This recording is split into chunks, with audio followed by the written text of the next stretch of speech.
Okay, so we are just 3.5 weeks away from Election Day, and voters will need to decide if they are in favor or against an historic multi-billion-dollar bond that is being proposed by HISD. Reporter Liliana Pearson spoke to those in favor and against and brings us the report with both sides. $4.4 billion. That's a price tag that comes with some sticker shock and a lot of controversy.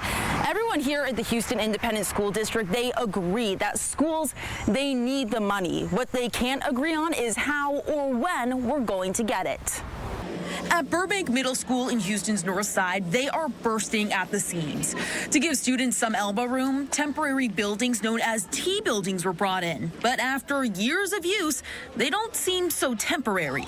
Out here is the 7th grade. There's approximately 478 7th grade students, and the vast majority of them are in T buildings, over 300 of them. Burbank is one of the schools in HISD that will be allocated money if the district's $4.4 billion bond passes. Almost $54 million would help expand the campus, do renovations, and improve safety. Although we've kind of painted over it to make sure that it looks nice, you can see where the tiles have bowed because of the leaks. You can see a stain here. There's another water stain right there. The school bond will appear on voters' November ballot as two propositions. Proposition A is for around $4 billion, and it designates money for construction and building upgrades. Proposition B is for around $400 million, designating money for technology. Superintendent Mike Miles says the total need for the district, it's far higher, closer to $10 billion. Here's why he says the district is only asking for $4.4. It's a huge cost. It's a cost that we could give to the public without raising taxes. So we've had 5 different companies, financial institutions look at that, and somewhere around $5 billion is where we can go without raising taxes.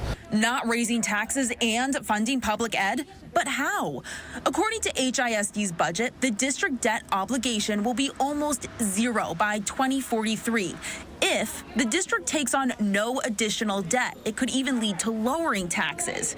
But if the bond passes, the district would maintain the current tax rate. This is parsing the sentence. Ruth Kravitz is the leader of the pro-public ed group and anti-TEA takeover group, Community Voices for Public Education.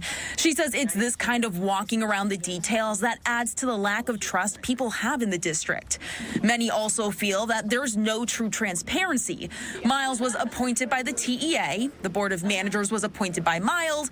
The Bond Oversight Committee was approved by the Board of Managers. Kravitz says that she is in favor of funding public education, but the district needs to be more detailed on their plans and put the power back in the hands of the voter. If we don't do this bond now, what happens? We need local control, but barring that, we need this appointed board and the state leadership to recognize they need to build a better bond, a better bond for our children, a better bond for families, a better bond for teachers. That decision, it's ultimately up to the voter come November. I'm Liliana Pearson, ABC 13 Eyewitness News. Thank you, Liliana.